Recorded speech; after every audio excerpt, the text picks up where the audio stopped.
Welcome to a very special episode of the OVW Podcast, the unofficial podcast of Ohio Valley Wrestling. My name is Jackman Oaks. I'm Brian Hines. The clouds have parted, the sun is out, and it has been a fantastic day.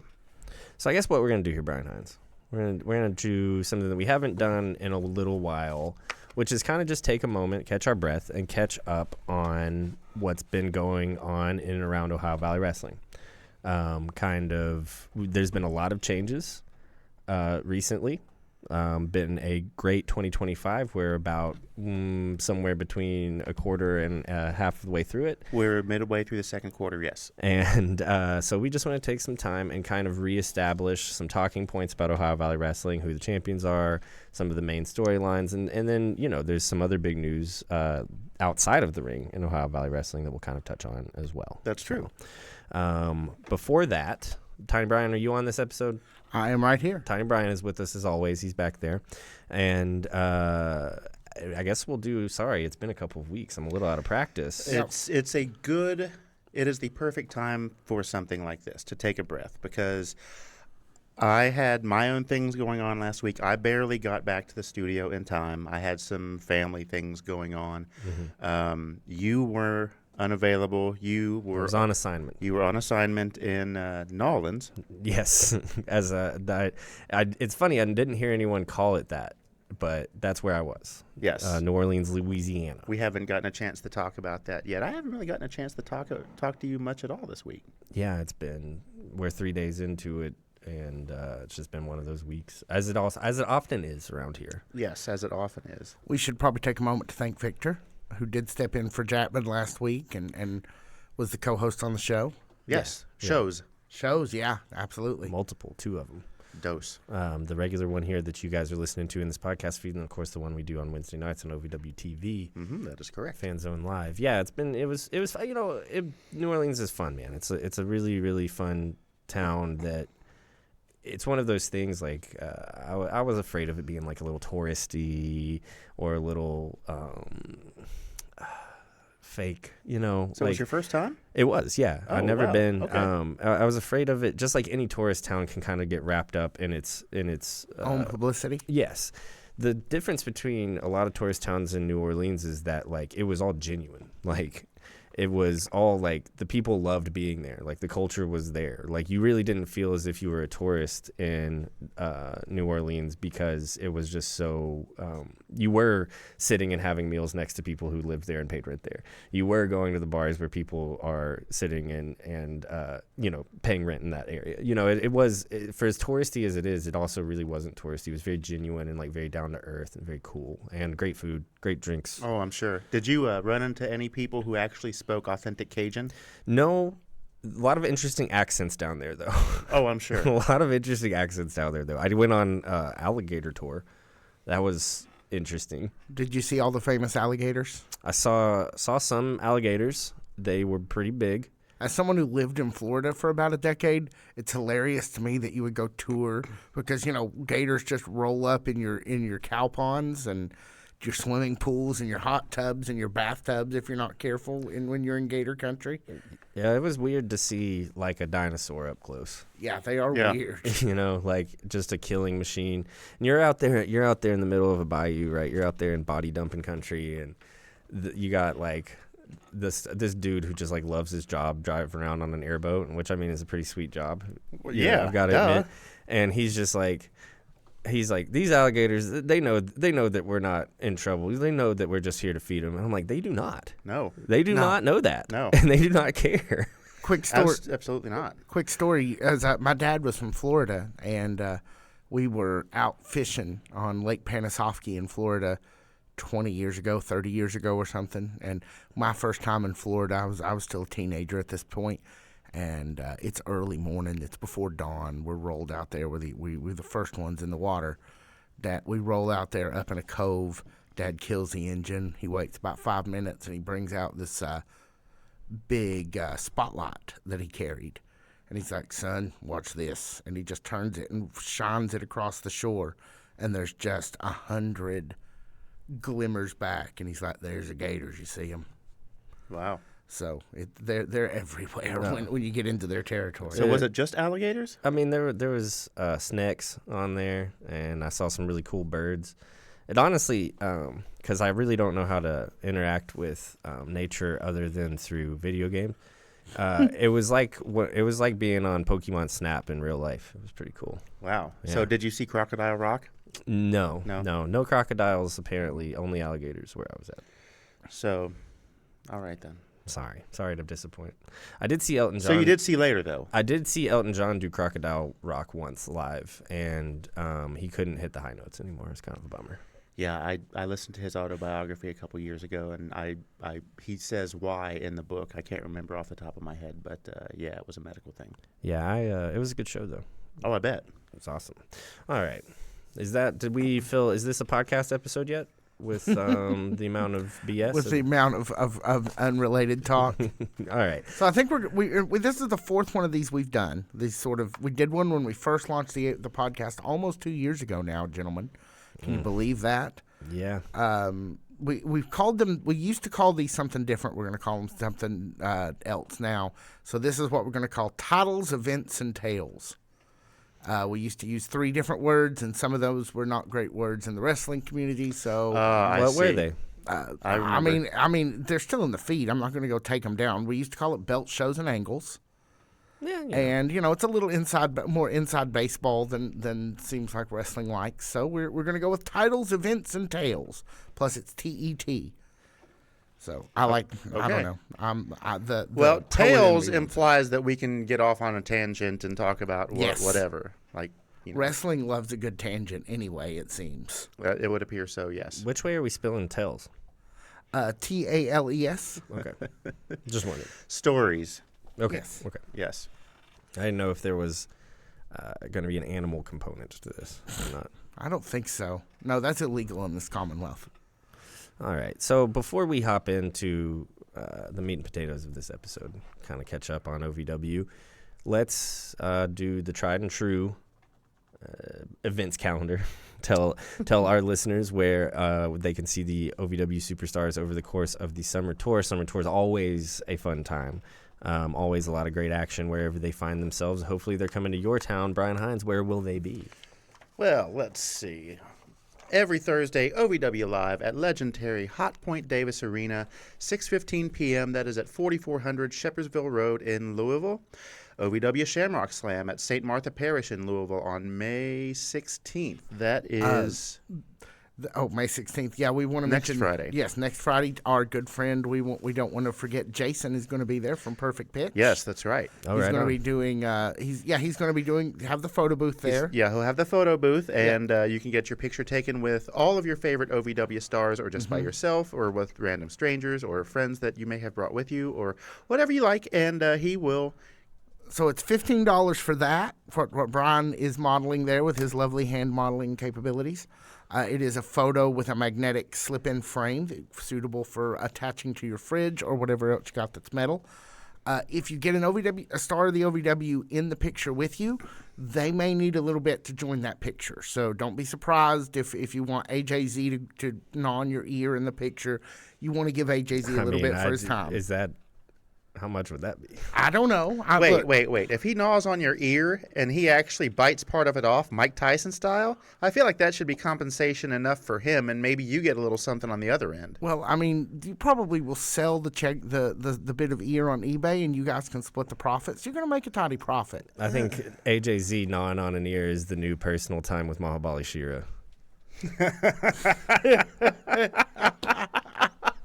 So, yes, thanks to Jason for, again, sponsoring us with him coming to the Shamrock Slam.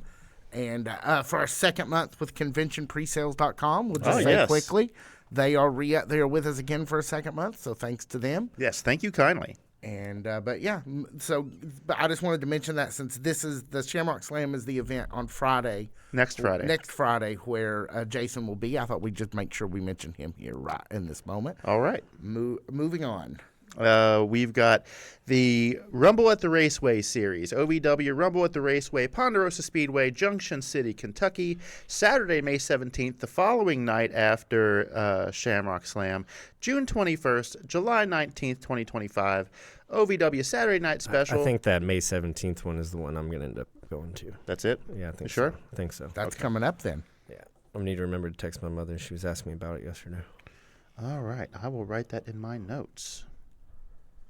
OVW Saturday Night Special, Hotpoint Davis Arena, June 14th. Free all-ages show at Element Eatery in Cincinnati, Ohio, June 28th, 2025. Lexington, Kentucky, our favorite shows of the year at the Manchester Music Hall. That is July 5th. And OVW Independence Rage at Hotpoint Davis Arena. That is July 26th. You can get tickets for any and all of these events and any future events at OVW Tix. That's TIX.com. And we will be back right after this. Hey, folks. Tiny Brian here from Bluegrass Homefront Podcast. Once again, your host. Hopefully this week, Malachi has edited the John Cosper interview, so it's ready to be inserted, so to speak, in the bigger episode of Bluegrass Homefront. We got to get some music from my man Victor. We got to get a different verb. We got to get there. That's probably not a good verb. You're probably right about that. Inserted. Oh, yeah, I was thinking that too.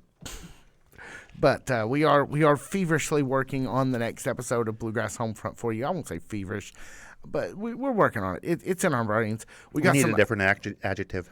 We may need a different announcer is what we actually need. Maybe a different producer and founder. Maybe this guy you guys have right now is just not cutting it. So would that mean that we were feverishly looking for somebody else to insert into this? I mean, maybe. Oh, yes.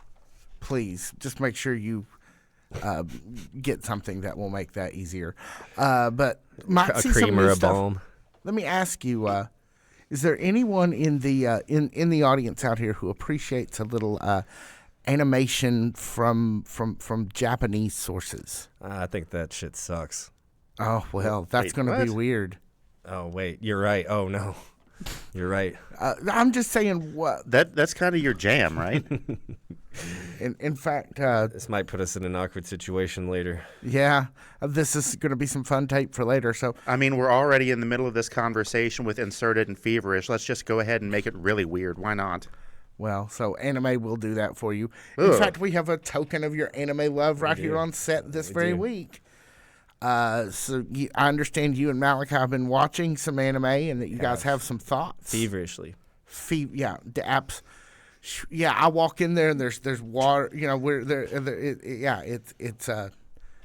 It's humid in there when they're watching. It's like a jungle. Feverish. Yeah, it really is. So I hear you guys have some thoughts. We may try to capture those sometime soon and let you guys tell us your thoughts on some specific anime. Yeah, I think that we are. I hesitate to speak for both of us, but I think we are nearing the point where we can bring something not only interesting and fun for us to record, but hopefully interesting and fun to listen to. We don't want to, much like this podcast, we don't want to be every other wrestling podcast. Malachi and I don't want to be every other anime podcast, and that's going to take a little bit of finesse, and it's going to take a little bit of structure, but I think that we will figure it out. I'm very, very confident that we will figure it out. So P.S. is nodding at Jackman as he says these things. He's looked at the microphone. I'm not sure if he's going to pull it over, and now he's giving me side eye. Now he's out. Now he's back out of the. No words from. Psst. So lots of great things on the way from the blimp. That's the Black Light Moon Productions. That's who puts on this podcast every week. From right here in Nut House Studios. Our Nut House Studios facelift is complete, so we're all very excited about what that means for the future. Is this complete? I mean, yeah, it's meant to be minimalistic and all that. Now you guys can wear black shirts. You look so good in those nice black shirts. You're not lost in the background. Well, thank you. This shirt, by the way, just turned 30 years old last month. Wow. What do we have there? That is. Oh yeah, that is. This Foo is Fighters. the very first. This is a shirt from the very first Foo Fighters tour. They played Cincinnati, Ohio on April 19th, 1994. And I haven't seen this shirt in a while, but I found it. I was going through some stuff. And I didn't wear it for a long time because it didn't fit. But here we are. So it still looks great. And it's only been, 20-some years since I've seen and then been able to wear the shirt. Since we're already wasting time, what'd they open up with? All my life I've been looking for something. No. It was the first album. So they probably started with This Is a Call. That was The Color and the Shape. Too? Yeah, that's the second album. Is it? Yeah. Sorry. Even older. Sorry. And that's a great song. I noticed you've got your very rare Butthurt Jack Vaughn T-shirt on tonight, Mr. Not rare, by the way. I wear it. Wear it all the time. It seems to always find itself at the top of the clothes pile at my apartment. You do seem to love it a lot. Well, in conclusion, guys, Malachi Jackman Unnamed Anime Podcast coming up soon. Subscribe to Bluegrass Homefront. Now back to the OVW Podcast, already in progress. Brian Hines, take us away. Cowboy, take us away. Well, Cowpoke Paul, take us away. Calgon, take us away. Cal Hero, take us away. So let's start with the championship, shall we? Okay. And I guess we got to start with the granddaddy of them all in the world of OVW. So I haven't actually got to talk about this. I feel like now is as good a time as ever. What the hell happened a couple weeks ago, guys? I did not see You're talking about Eric Surge winning the national. You didn't see that. I did not. I could not imagine a world before it happened. Truth stranger than fiction. I could not imagine the world where, even given the amazing year Eric Surge has had so far, that he was going to beat Doug Basham and take the national heavyweight championship. So if you haven't seen this match, he beat Doug Basham. He managed to do so, and while getting past Crixus, while dealing with interference from Shotgun Tony Gunn. Right, a returning Shotgun Tony Gunn. Tony Gunn, which who looked great, by the way. Yes, he did. I see him on Instagram every once in a while. I'm not surprised. It looks like he's rip roaring ready to go get back to OVW. Who else? Basically, any Crixus came down before and during the match. Yes. So yeah, it was the ordeal of a lifetime for the bomb Eric Surge. It was very much an odds are stacked against you situation, as it always is when you're dealing with the Revolution. But he managed to do it. He's the one with gold around his waist now. That's right. Absolutely incredible. And, Eric Surge earmarked for success from the very beginning of this year. Going back to the Nightmare Rumble. Not a surprise, I think, that he's held gold. Very surprising that it's this one.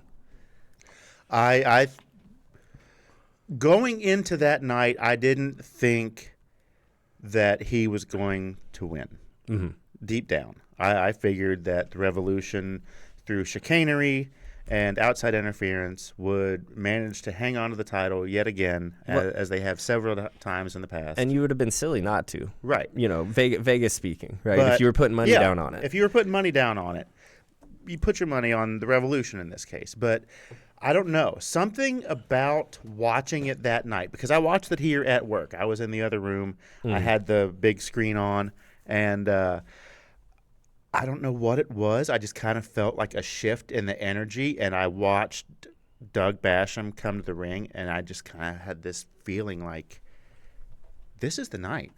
Yeah. This is the night Eric Surge is victorious, and we have a new champion. Well, and it kind of really further blows up our hypothesis that we've had since kind of the beginning of this podcast, which is this is a belt that goes on your biggest name stars. This is a belt that goes on your Jesse Godders, who has huge people who may show up on other programs and other promotions. Yeah. Or people, like in the case of Doug Basham, has reputation of being one of the, a legendary tag team wrestler and one of the best teachers of all time, right? Eric Surge is not on Tulsa King. Eric Surge was not a WWF tag champion. True. Eric Surge is not EC3.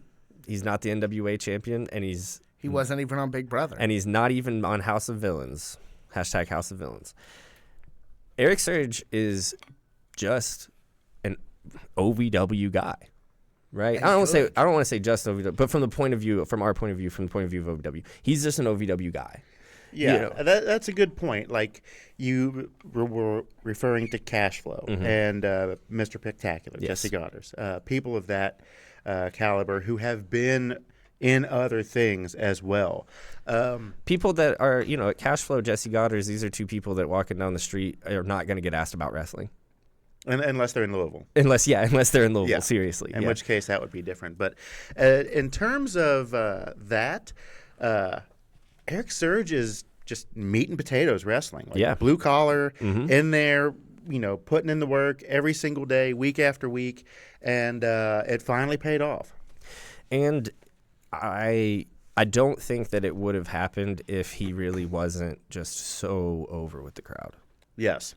I really don't. I think you had to be careful no matter who the next champion was after Doug Basham. I think you have to be especially careful when it's, as we're saying, a more homegrown, handpicked OVW talent.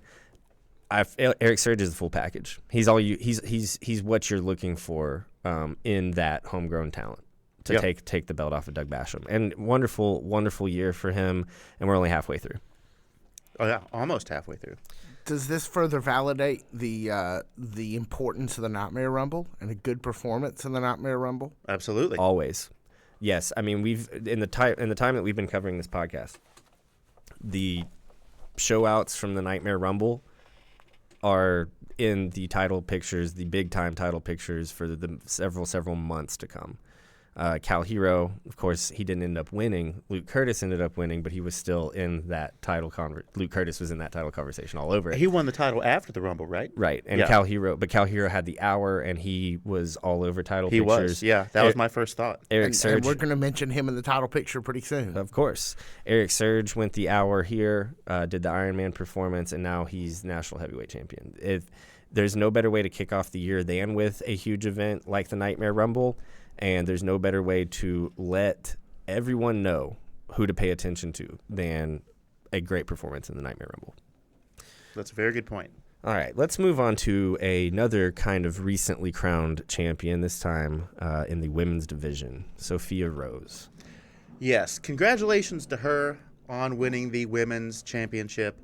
Well-deserved. Yes. We've been saying for a while that 2025 is the year of the Rose, and once again, our prediction has come true.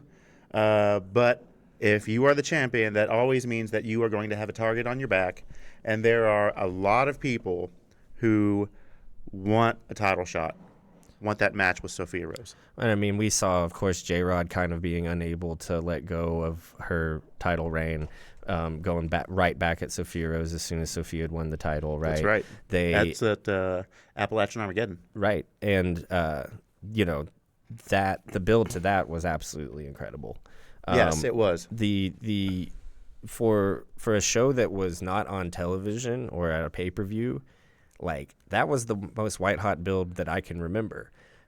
Sophia Rose and J-Rod. And Cashin and... Right. Yeah. For the whole bill, there was a lot of things going on. That was very, very, very good stuff. And it was like pitch proper, like a wrestling debut from a local boy, right?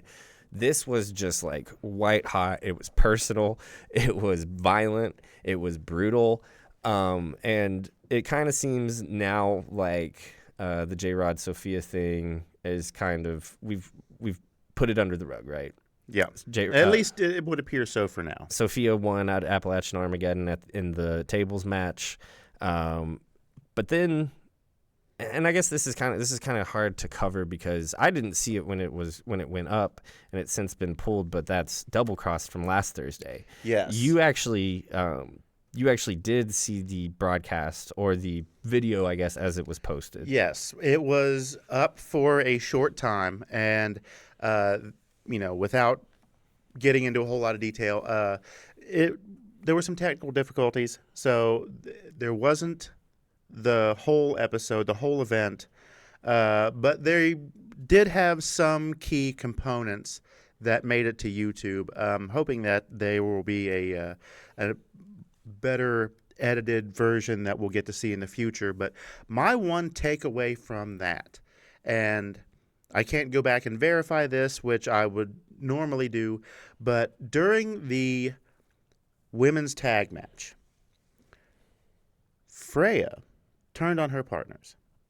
And her motivation for doing so is because she wants that title from Sophia Rose, and she feels like everybody else is getting a title shot before her, and they're just giving title shots out like candy. That's the case. What do you think about that? Well, where do you put that in the middle of the rest of the women's title picture? Because the women's division is stacked. It is full of top-notch talent. And I mean, we're even seeing like this week a returning Angelica Risk. Oh, really? Yeah. So I mean, fantastic. like it's not even the people that you're used to seeing. It's the people that could show up at any given time and walk right into that picture. So as it pertains to Freya, I completely understand, right? You are a former women's champion, crowd favorite, and you're stuck doing tag team matches.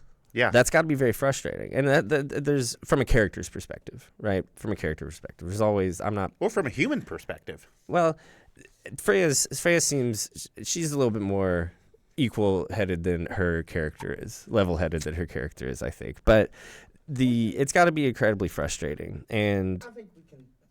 Okay, I don't know why I'm not hearing myself there. I think we can stick to within the story. You know, we can think of it as what's going on in the ring. And Freya has spent a lot of time just doing overdrive matches recently.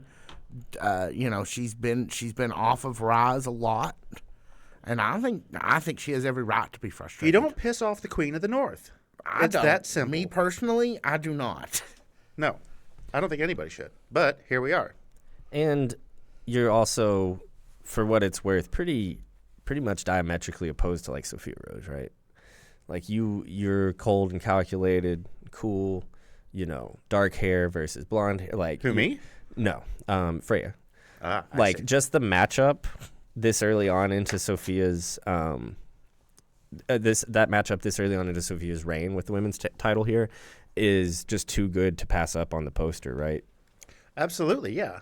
Like just the head-to-head, this Thursday, Davis Arena, Freya versus Sophia, like that's all you need to see is the poster. But it's not just going to be those two, and everybody's going to be like, oh, yeah, well, you know, she makes a good point, and we'll just, you know, everybody wants a shot at this title. I'm talking Leela Feist. I'm talking Angelica Risk. Mm-hmm. I'm talking the Luna chick, Lovely Miss Larkin. Lovely Miss Larkin. You know she wants, a shot. Did you make that up all on your own? I don't know. As far as you know, I did. I've never heard that. Well, but if you, that's good. Thank you. I appreciate that. Might want to trademark it before it ends up on a T-shirt. Okay. Yeah. Write that one down in your notes. I'm gonna be the one putting it on the T-shirt, by the way. Oh, is that right? Yeah. No, and you raise a very, very good point. I guess I am just looking right now at Freya as the most likely first, or most likely next challenge to Sophia Rose title. Yeah. I can see it. It's a natural progression. I mean, J-Rod had a rematch. You can't rematch. You have to move on. You have to challenge yourself and go for different horizons. And I think that this is the next logical step. And I understand why she's frustrated. Absolutely. Let's move on, I guess, to the OVW heavyweight champion, Mount Kadeem.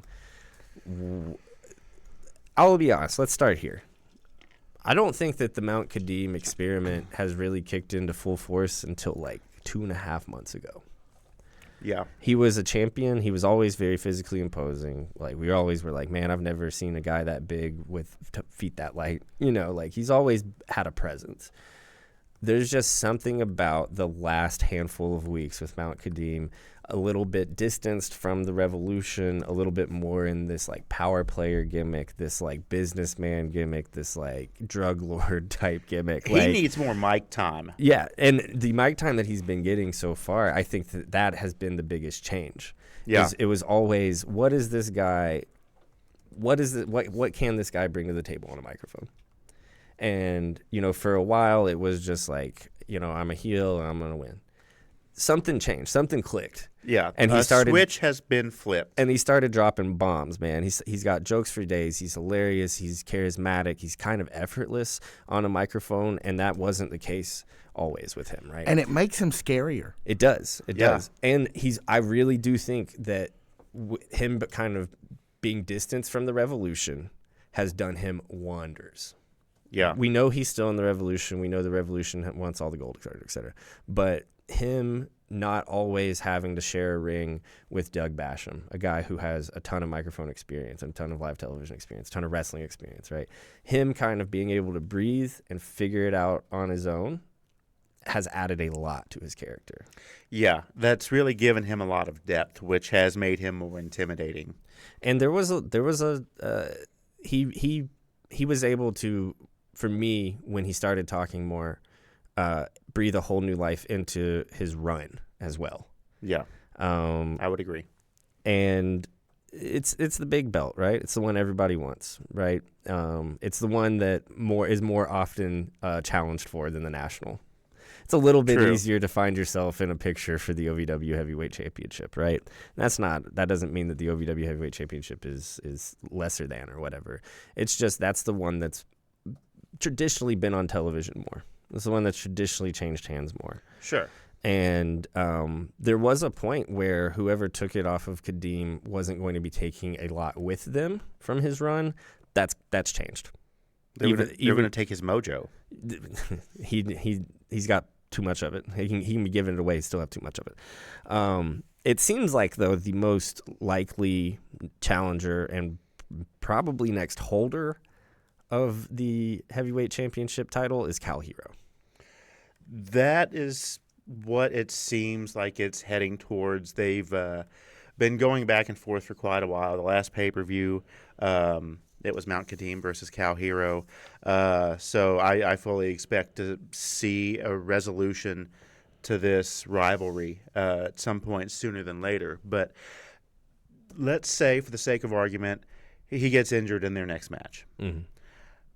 Who would Cal? Yes. Okay. Who would fill his shoes? The men's roster, the bench is deep on the men's and women's rosters, but we've got, Big Zo.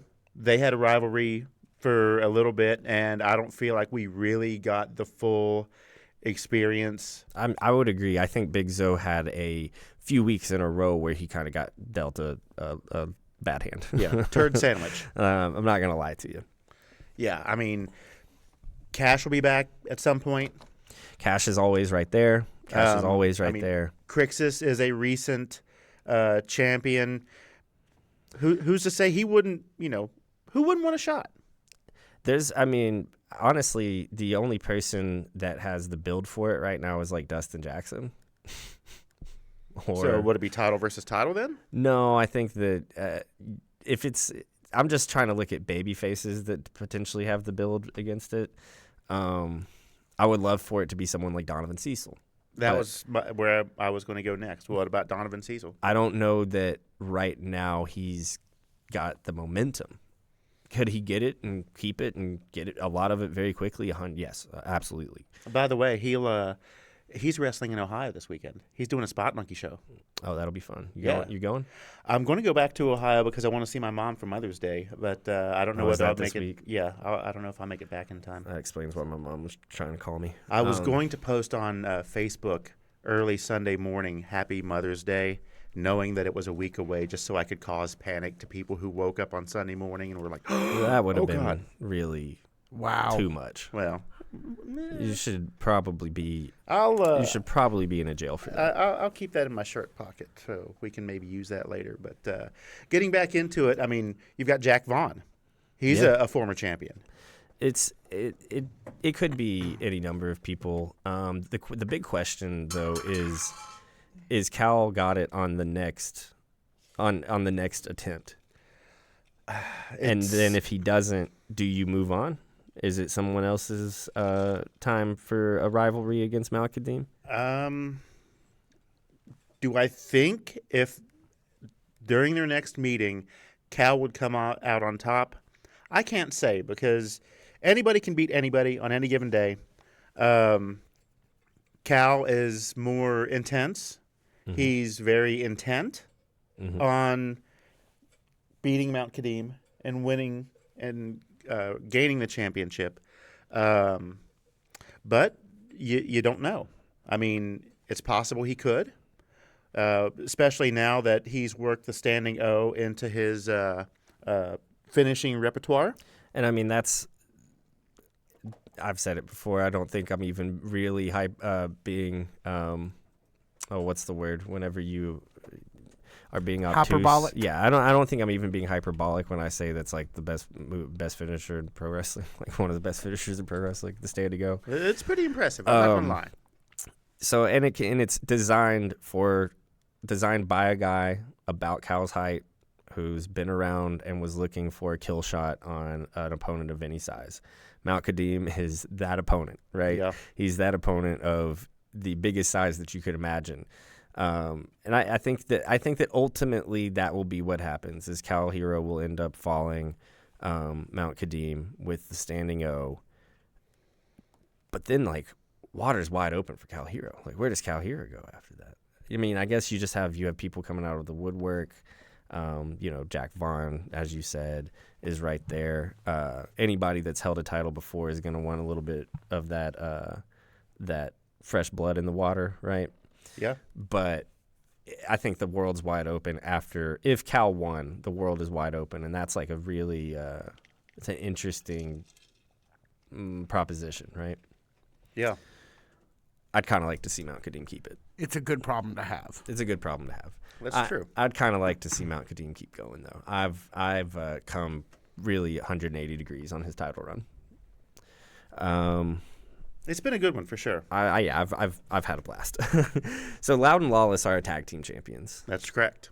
First couple of weeks after winning the tag team, we didn't see them together, but they're still, they are the tag team champions.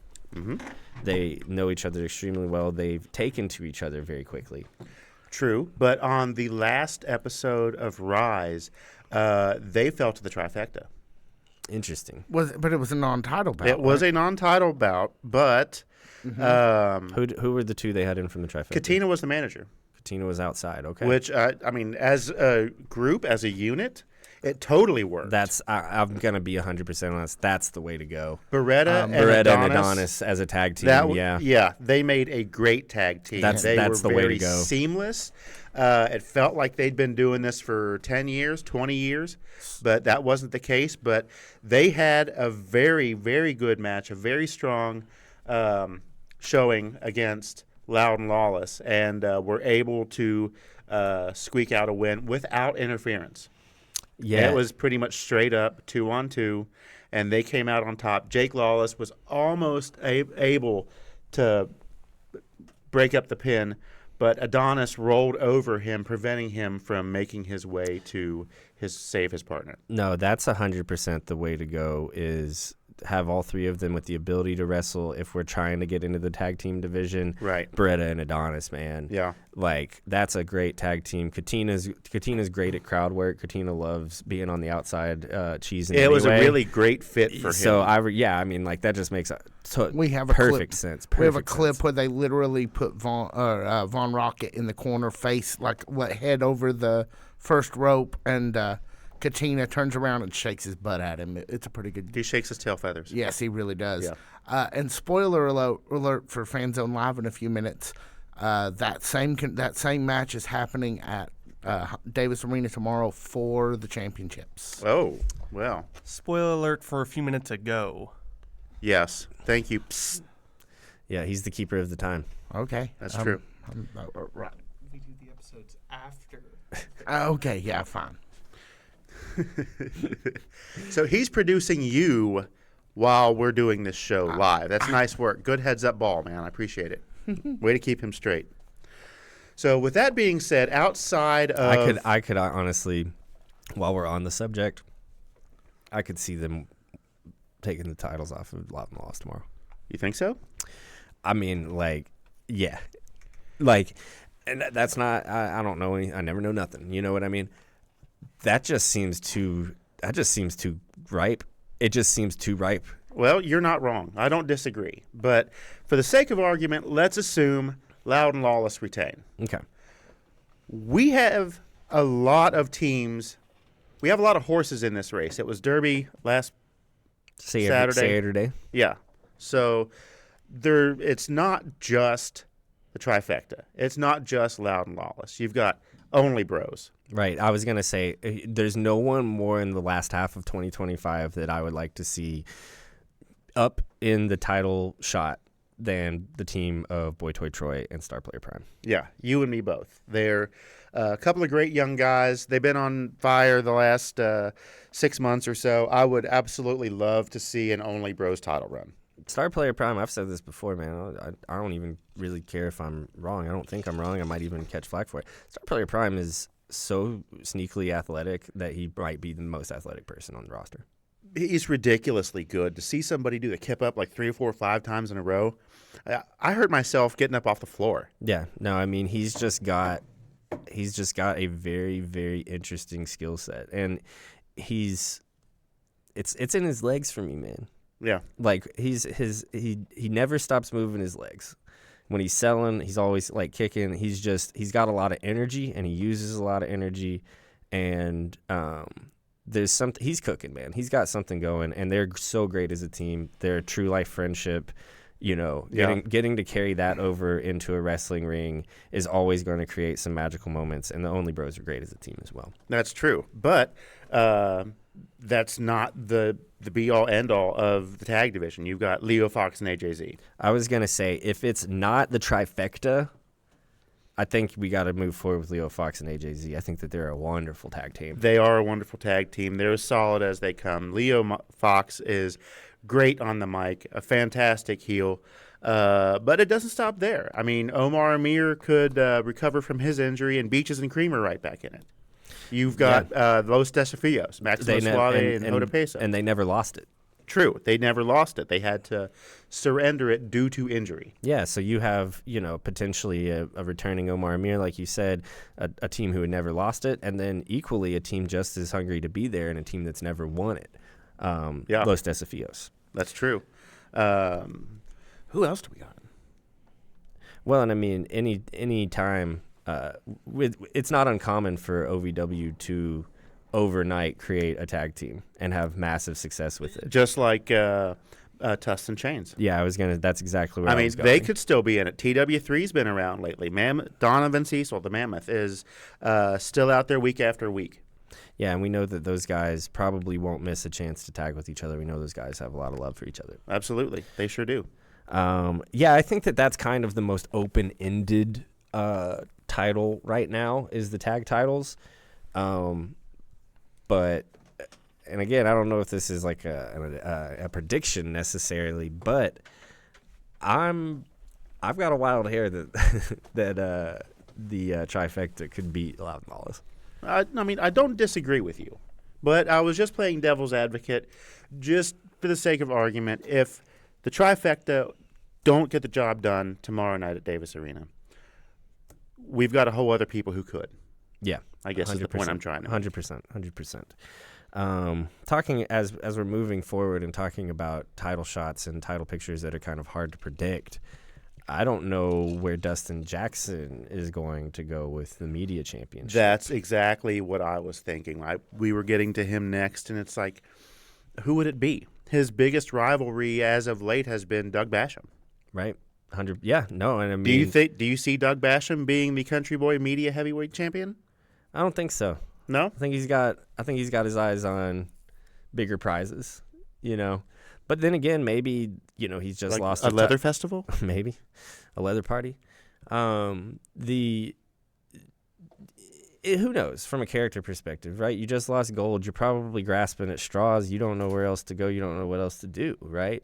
You've got to be looking at any way to reassert yourself as a dominant force after losing to Eric Surge. Maybe it is the media championship.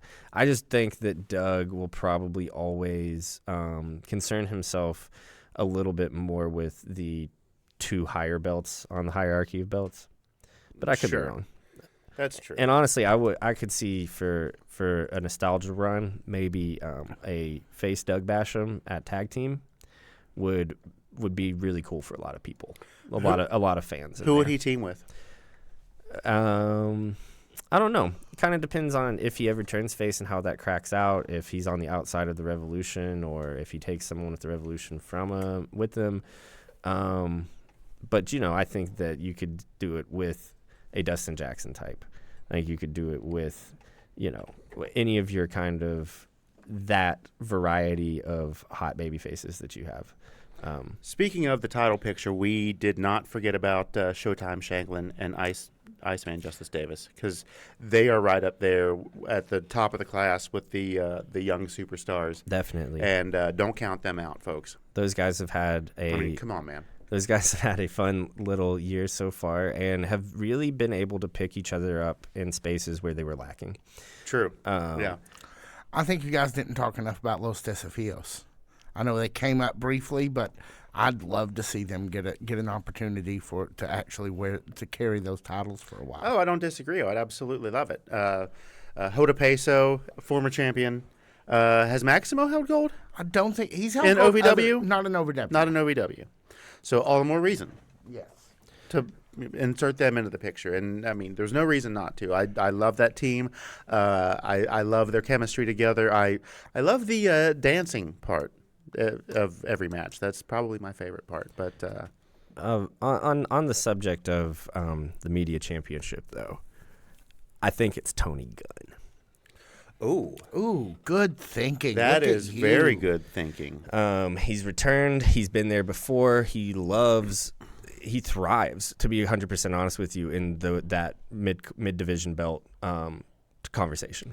Some of the best matches some of the best matches he's had in the time of us covering and OVW, and hard to argue that probably some of the best matches he's ever had were over that media championship with Cal. That's correct. As a matter of fact, in the other room, we still have part of that table that Cal went through the last time we met, right? Right, yeah. That would have been the last show of December. That big blowout where Tony Gunn, ends the match with a bunch of thumbtacks in his back. We need to take that with us when we go to Davis tomorrow, and we need to get them both to sign it, because I don't think either one of them did.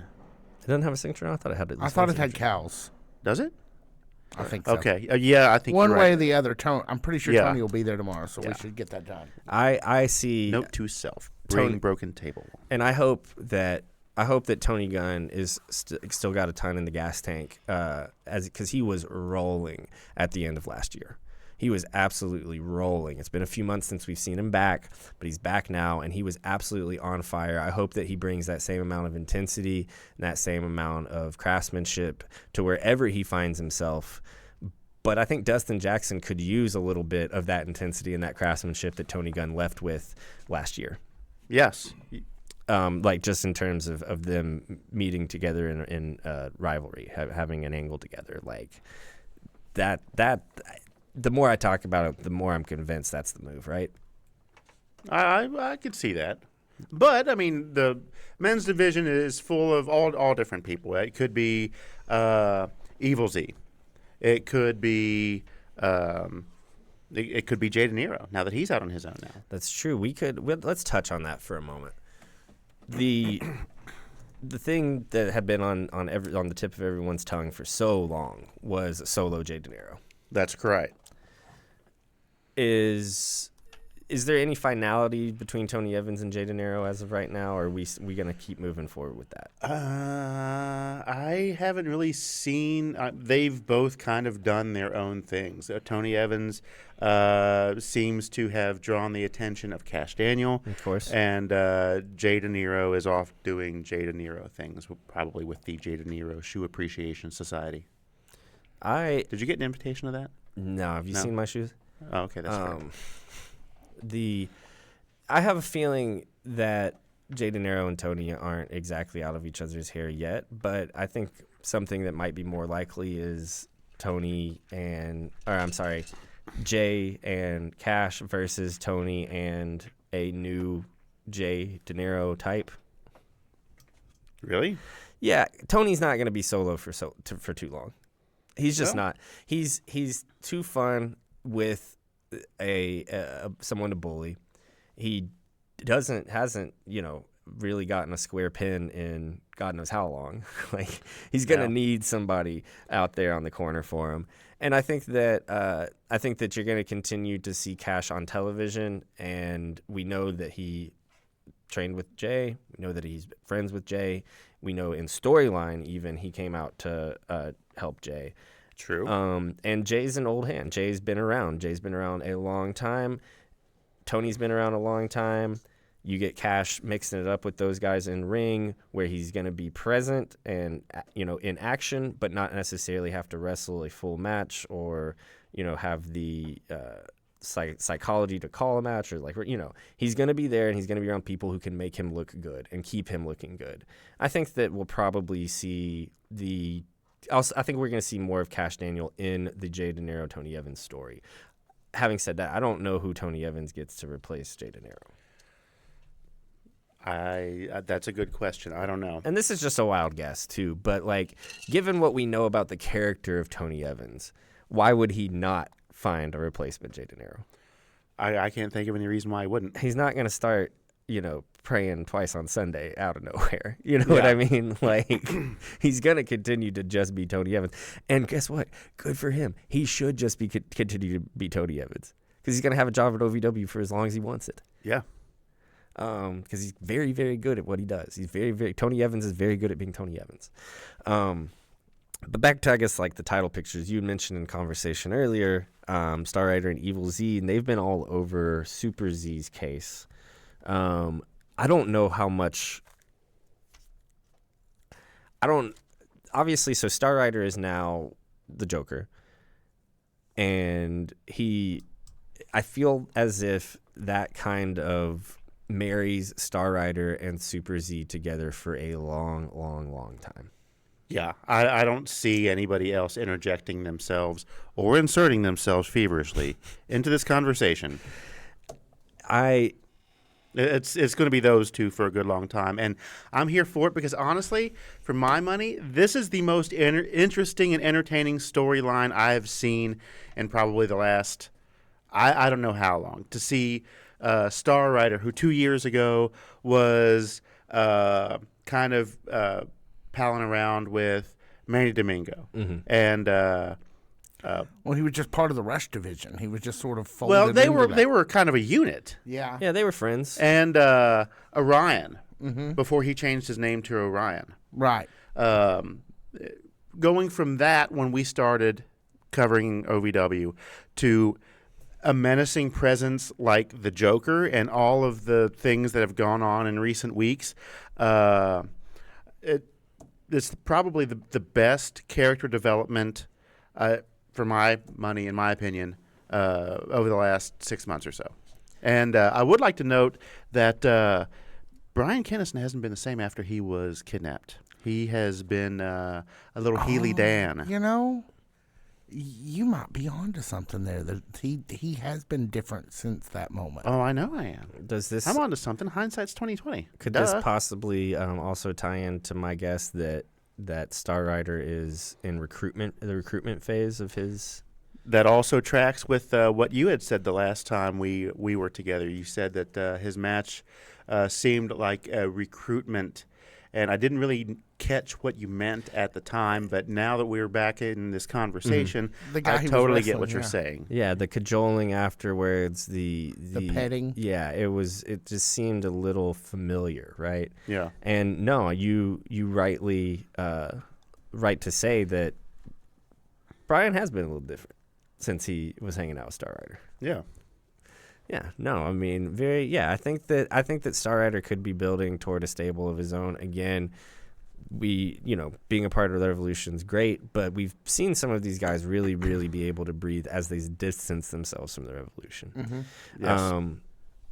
My only concern with the Star Rider Super Z thing as it stands is because we have a superhero and we have a super villain, they're going to be married together for a very long time, which means we're going to have to stipulate this thing up quickly, feverishly, and aggressively. I'm looking forward to it. Way to insert yourself into the conversation. Far be it from me to not like I love a stipulation match. I really, really, really do. I think that they're entertaining. It is one of the things that wrestling can offer its fan base that no other form of entertainment can offer its fan base, is the brutality of a really well done stipulation match. Having said that, those things are dangerous. Those things are hard to do. They're hard on your body. Star Rider, we know what he's willing to do. He got clipped. He got shut in a Oh ladder my God, a few months ago. That hurt me to watch. Not only that, but the goalpost is moved, right? Because basically, honestly, because of Tony Gunn and Cal Hero's match from the end of last year. You're not wrong. Man. Like, you know what? We both said that was probably match of the year. The After we watched goalpost has been moved on stipulated matches. The goalpost has been moved on violence and OVW. And I'm not saying that they can't do it. I don't want to be those boys. I like both of those boys. I don't want to be either one of them the morning after a scaffold match. I don't want to be either one of them the morning after a ladders match. No. Because they are going to push it to the limit, not only because they want to, but because they're going to have to. And if we have them in a continued rivalry with each other, a continued angle with each other, we're going to have to start stepping it up sooner rather than later, and these stipulations are going to have to be big and bold. And that's a scary prospect, right? Yeah. Watching the last ladder match we saw with Star Rider, where he just took a pounding. I mean, there were a couple of hits that he took that were just super cringy. It was like, for me, almost as cringy as watching the big ones in the Super Bowl in the 80s when Tim Krumrie broke his foot. Or like 2 years ago. Okay, that was painful for a different reason, but I digress. Both can take a lot of punishment. Both can dish out a lot of punishment. Yeah. So this is probably going to be the biggest, longest running heated feud out of the whole entire OVW roster, in my opinion. I think that's the issue, right? With literally building a super villain for a superhero, is they have to. Yeah. They have to be entangled with each other, and they have to keep outdoing each other. And I suspect they will, and I don't expect anything less. Wrestling is just like a comic book. It's a serial. They have to get you back in next week. The eternal second act. Yeah. So you guys have pretty much covered most of OVW just by going through the title picture, with one exception. Who's I think that? we have to talk about lovely Miss Larkin and the missing knife. People really like the missing knife, right? People really like lovely Miss Larkin. I get it. I understand why. We've been big fans of her since the moment we figured out that she existed. Yep. I really do think that it's a testament to OVW's booking and to Sophia Rose's resiliency that she didn't let lovely Miss Larkin come in and just magnate all of her all of her effing momentum away, right? I think that's a testament to OVW's booking and to Sophia Rose. But there was a moment where like a year worth of Sophia Rose work almost went out the window because lovely Miss Larkin is just such a powerhouse. Yeah, in terms of personality, in terms of charisma. She runs to the stage every week like she just got her name called up to the stage on Price is Right, and she has no idea how to make it up on stage, and it's just so entertaining. I would like to see Bob try to get lovely Miss Larkin to reach into the $100 bill pocket and just to see her reaction. She'd be like, she'd definitely call him out for being a creep. Yeah. It's tough to watch those Bob Barker. I've said this on this podcast before. We talk about Price is Right on here more than we should. It's tough watching those old Bob Barker episodes, man. If he wasn't so charming. Well, I mean, me growing up in the 70s and 80s, I didn't know any better. I didn't think too much of it. I was just there for the lights and the colors and the prizes and all that. But if you are a 19-year-old good-looking gal that finds herself on Contestants Row, I think it doesn't matter if you overbid or underbid or bid $1 or whatever. He's radioing into Rod Ronnie, and he's saying, "Oh, way to pull that one out." He's been gone 40 years. And he's saying, "I want Agneta to come up," or whatever. You know, I for one have been on The Price is Right. We'll get into that story off mic some other time. I'm not surprised. Yeah, but I'm not surprised. There could potentially be some truth to that, knowing what I know from actually experiencing that. Bob or Drew? Bob Drew. Or Drew. It was true. I wanted to go during the Bummer. Bob years, but he retired right before I got that chance. But that was a long, long time ago. But did we ever find? I don't think it's been found. We didn't no. find the missing knife. So it went missing when Freya threw it out into the crowd during that match. I mean, there were no injuries reported. No. Mr. Joe and the wonderful staff of OVW, they didn't find it when they were cleaning up. No, I don't think so. It hasn't shown up in Lost and Found. No. Have you Well, looked? you know, if Have you looked? Joe and the Have you seen it? Joe and the OVW staff take their job very seriously, and if they were found a knife, you know that they would dispose of it. They don't want anyone getting hurt at OVW. So That's true. All right, guys. I think that's maybe a great place to leave it. Yeah, I think so too. well, let's Take us out of here, Jack. One last thing, and we will, I'm sure, cover this more in the coming months as more stuff comes out about it. But the merger, the acquisition of OVW by Morley Sports Management is official. The I's have been dotted, the T's have been crossed, and the ink is dried. Yes.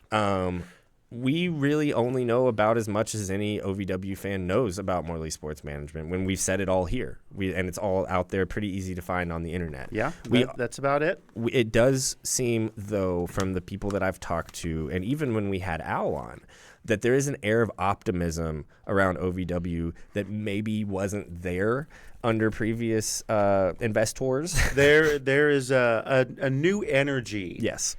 surrounding OVW, Hotpoint Davis Arena. And I just think that on the way out, that's worth mentioning. Now, anything can happen in this wild world of wrestling, but we do wish OVW and Morley Sports Management the utmost sincere best of luck. We absolutely do, and we'll be looking forward to seeing you soon, and hopefully we will be able to sit down with them and get some more information here before too long. I think that I personally would love it if they have the time. They're always welcome, as are any OVW superstar related personality. Absolutely. Right? Our door is always open, and we're very easy to find.